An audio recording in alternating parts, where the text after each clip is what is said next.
નમસ્કાર મિત્રો, હળવદ તાલુકાના ચૂપણી ગામે આજથી 3 દિવસ પહેલાં એટલે કે 26/3/2024ના રોજ એક આધેડની જે છે તેના જ કૌટુંબિક ભાઈ દ્વારા હત્યા નિપજાવી દેવામાં આવી હતી। તેને છરીના જુદા જુદા 2 ઘા મારીને તેની હત્યા નિપજાવી દેવામાં આવી હતી। આ બનાવમાં જે મૃતક છે તેના પત્ની વચ્ચે છોડાવવા જતા તે પણ ઈજાગ્રસ્ત થયા હતા।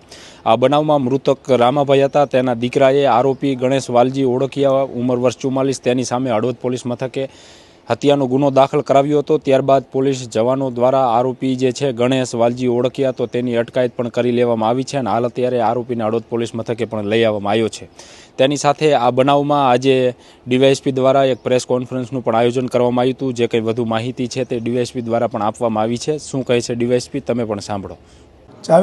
તારીખ 26/3/2024ના રોજ હળવદ પોલીસ સ્ટેશનના ચૂપણી ગામે 2 કોળી ભાઈઓ વચ્ચે જ મારામારીનો બનાવ બનેલો હતો, જેમાં મરણ જનારનું નામ છે રામાભાઈ મોહનભાઈ ઓળખિયા અને જે ઝઘડો થયો અને જે આરોપી છે એનું નામ ગણેશ વાલજીભાઈ ઓળખિયા।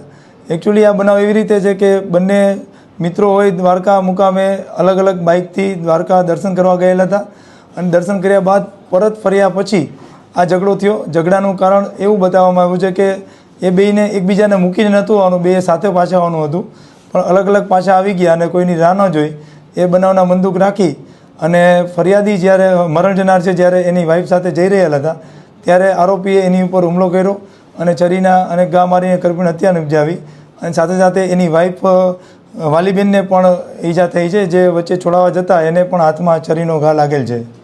આ બનાવમાં ફરિયાદ છે મરણ જનારના પુત્રએ આપેલી છે અને આરોપી છે એ ક્રિમિનલ બેકગ્રાઉન્ડ ધરાવે છે। એની વિરુદ્ધ હળવદ પોલીસ સ્ટેશનમાં 2 ગુના દાખલ થયેલા છે, જેમાં એક ગુનો 307 સહિતનો કલમનો છે અને ટંકારા પોલીસ સ્ટેશનમાં પણ એક ગુનો દાખલ થયેલો છે।